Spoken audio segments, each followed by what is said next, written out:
In heart health, we are wrapping up Heart Health Month by talking about the ever-popular GLP-1 drugs.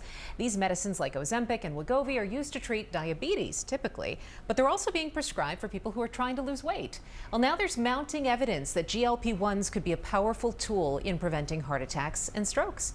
Dr. Tamar Polansky, Director of Preventative Cardiology with the University of Chicago Medical Center, joins us in the studio. I'm so happy to talk with you today. Thank you so much for being with us. Yeah, thank you for having me. Well, I want to begin as a prescribing physician. Are you writing prescriptions for GLP-1s for your patients? Absolutely. So there's been a growing appreciation in the medical community that for many, many years, we should be targeting obesity not just as a side show to cardiovascular disease, but as directly causal, as part of the pathway to lead to cardiovascular disease. And so we should be treating it like hypertension, high cholesterol, just like the other risk factors. And a recent study showed that GLP-1s could prevent 34,000 heart attacks and strokes each year. How exactly does it do that? So there's a lot that we're still understanding about how it reduces cardiovascular risk. We know that it helps people lose weight by activating centers in the brain that curb their appetite.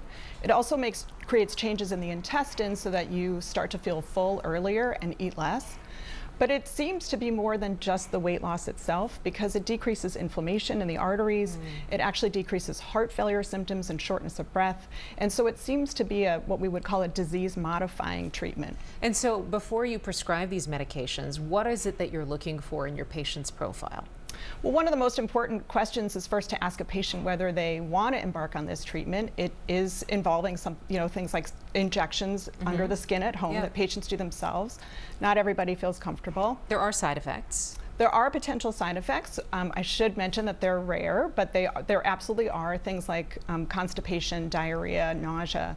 There can be vomiting, but if people increase the dose very slowly and they communicate regularly with their doctor, there's a lot that we can do to minimize the side effects. And with a lot of medical innovations, these happen when we find new uses for medications that already are being used to treat various diseases. What are we finding with GLP-1s and alcohol use, for example? Yeah, so there's early data that's really interesting to show that people seem to be drinking less alcohol.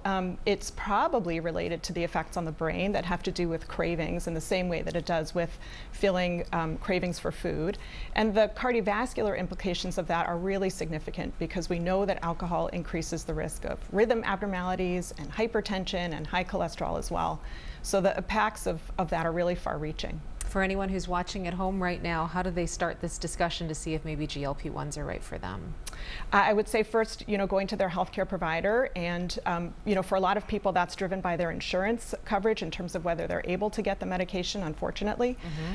It seems to be most easy in my clinic, at least, for people who have cardiovascular disease already, meaning they've had a heart attack or a stroke already. Also if they have diabetes, but as we've just been talking about, you don't have to have diabetes to have a cardiovascular benefit.